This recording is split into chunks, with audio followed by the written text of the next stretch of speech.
எப்படி இருக்கீங்க? உங்களை பார்த்தால எனக்கு ரொம்ப ரொம்ப சந்தோஷம். இன்னைக்கு நம்ம கிச்சன்ல என்ன பார்க்க போறோம் அப்படின்னா, நைட்டு டிஃபனுக்கு சப்பாத்தி ரெடி பண்ணியிருக்கேன். அதுக்கு சைட் டிஷ்ஷா என்ன பண்றது அப்படிங்கறது தான் இப்ப யோசிச்சுட்டே இருந்தேன். இப்போ வந்து உருளைக்கிழங்கு இருந்துச்சு, உருளைக்கிழங்கு ஒரு 1/4 கிலோ அளவுக்கு இருந்துச்சு.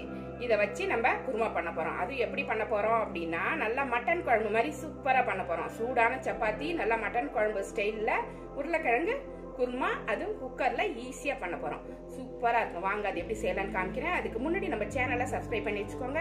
கூடவே இருக்கிற பெல் ஐக்கானை பிரஸ் பண்ணி வச்சுக்கோங்க. வீடியோவை முழுசா பாருங்க. Thank you friends.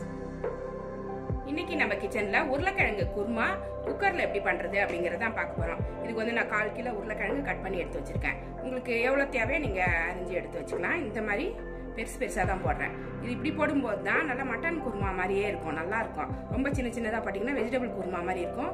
இப்படி பெருசா பாத்தீங்கன்னா நல்லா மட்டன் சிக்கன் சாப்பிட்ற மாதிரி நல்லா பெரிய பெருசா இருக்கும். டேஸ்ட்டும் நல்லா இருக்கும். அதனால 1/4 கிலோ உருளைக்கிழங்கு நல்லா வாஷ் பண்ணிட்டு கட் பண்ணி எடுத்து வச்சிருக்கேன். இப்ப குக்கர் சூடு பண்ணிருக்கேன்.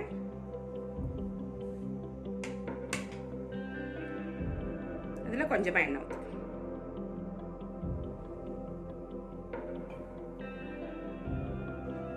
எண்ணெய் கூடவே 2 ஸ்பூன் டால்டா போடுறேன். டால்டா பிடிக்காது அப்படிங்கிறவங்க நெய் போட்டுக்கோங்க, நல்லா இருக்கும்.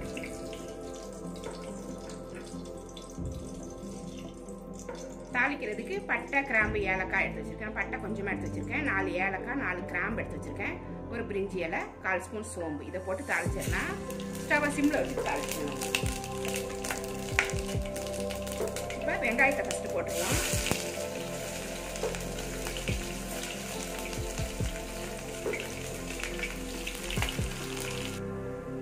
அடுத்தது 2 பச்சை மிளகாய் நடுவில் இந்த மாதிரி கீறிட்டு எடுத்து வச்சிருக்கேன்.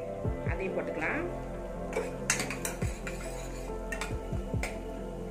இப்ப 3 தக்காளி, ஒரு பூண்டு, முழுசா ஒரு பூண்டு எடுத்து உரிச்சு எடுத்து வச்சிருக்கேன். 3 இன்ச்சு அளவுக்கு இஞ்சி எடுத்து வச்சிருக்கேன். இது 3யுமே மிக்சியில அரைச்சி கொண்டு வரணும். தண்ணி ஊற்ற வேண்டாம். இந்த தக்காளி இருக்கிற தண்ணியே போதும். இந்த தக்காளியில ஒரு நீர் சத்து இருக்கு பாத்தீங்களா, அதுவே போதும். தண்ணி ஊற்ற வேண்டாம். இதை அரைச்சி கொண்டு வரணும்.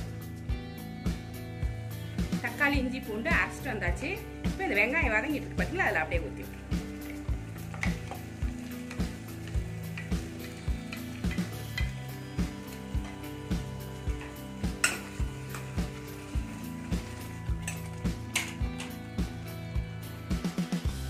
அடுத்தது குருமாவுக்கு தேவையான மஞ்சள் பொடி 1/4 ஸ்பூன் போட்டுக்கிறேன். தனி மிளகாய் தூள் எடுத்திருக்கேன். இதுல 1 ஸ்பூன் போட்டுக்கிறேன். இது காரம் எவ்வளவு வேணுமோ நீங்க போட்டுக்கலாம். மல்லித்தூள் 1 ஸ்பூன் போட்டுக்கிறேன்.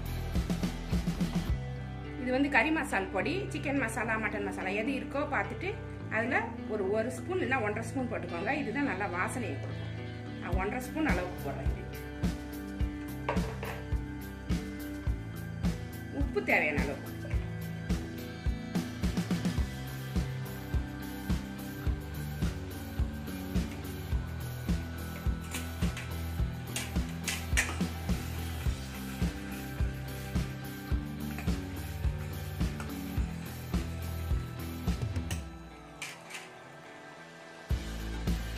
தேங்காய் 1/4 மூடி அரைச்சி எடுத்து வச்சிருக்கேன். இந்த மாதிரி அரைச்சி பேஸ்டா கொஞ்சமா போட்டு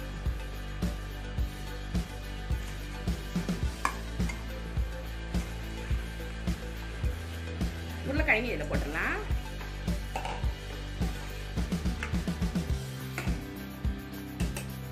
உப்பு காரம் எல்லாமே இந்த சமயத்தில் செக் பண்ணிட்டு போட்டுக்கோங்க. குருமாவுக்கு தேவையான தண்ணி நான் ஒரு 1/2 டம்ளர் அளவுக்கு ஊற்றுறேன். ரொம்ப தண்ணியாக இருந்துச்சுன்னா அப்புறம் குக்கரில் வந்து சுண்டி போகாது. தண்ணி வந்து குறையாது, அப்படியே இருக்கும். ரொம்ப கம்மியாகவும் வைக்கக்கூடாது, அடி பிடிச்சிடும். குருமா எவ்வளோ திக்னஸ் வேணுமோ அதை விட கொஞ்சம் அதிகமாக வச்சுட்டிங்கன்னா கரெக்டாக வெந்து வரும்போது உங்களுக்கு தேவையான குருமா கிடைக்கும். நமக்கு வந்து இப்பயே கரெக்டாக இருக்கு பாருங்க. இப்படியே இருந்துச்சுனாக்கா 4 விசில் வைக்கும்போது ரொம்ப திக்காக போயிடும். அதனால இன்னும் கொஞ்சம் தண்ணி வைக்கிறேன்.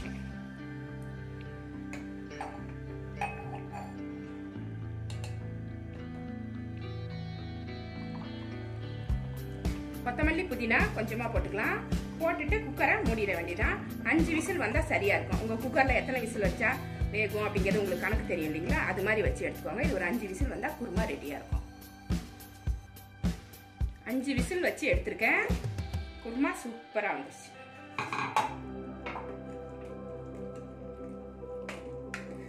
உருளைக்கிழங்குலாம் நல்லா வெந்திருக்கு,